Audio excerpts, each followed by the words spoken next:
Hey everyone! Previously we made this adjustable resolution pixelation node group, link in the description, and now we're going to make an RGB filter for it, kind of like an LED or LCD screen display.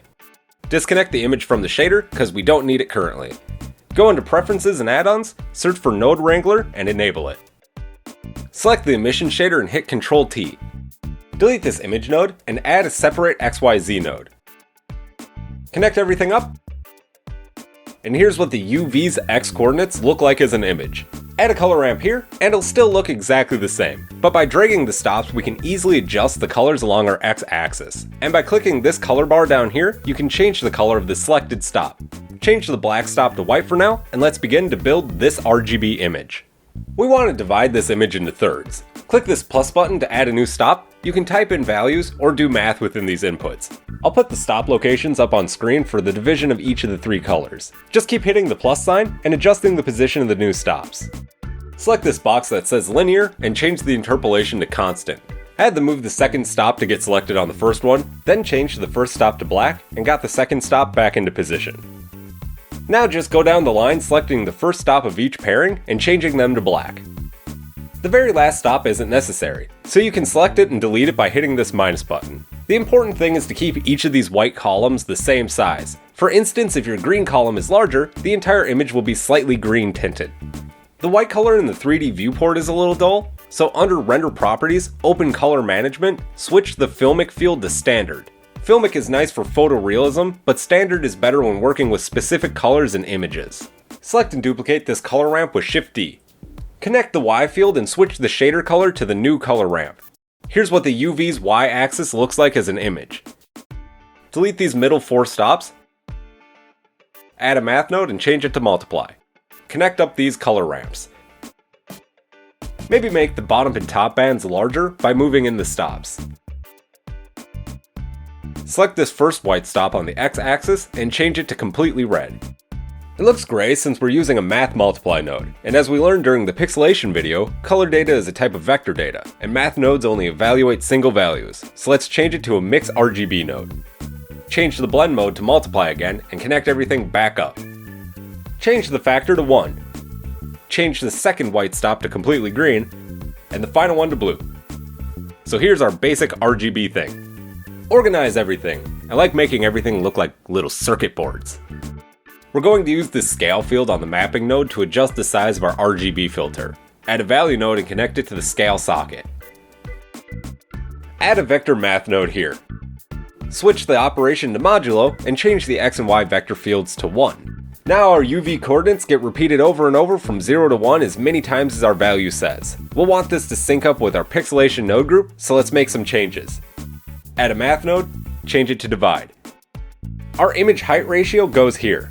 Add a combine XYZ node, connect everything up. I'm connected to the wrong socket on the divide node. There we go.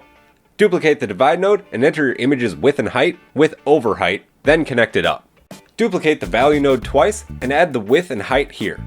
Connect up. Duplicate a math node and change it to round. Drop it here, add another one here. Organize the nodes a bit. Add a reroute node here. Select all of these nodes, make a group with Ctrl-G, tab out, and delete these three value nodes.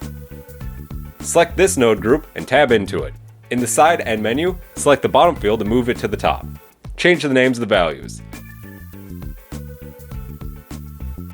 I changed the default value of the pixel count to 1 and set the minimum to 1 as well. And then did the same with the pixel node group. Move our nodes around a bit to get ready to combine these two functions. Add a mix RGB node, connect the RGB filter to the bottom socket.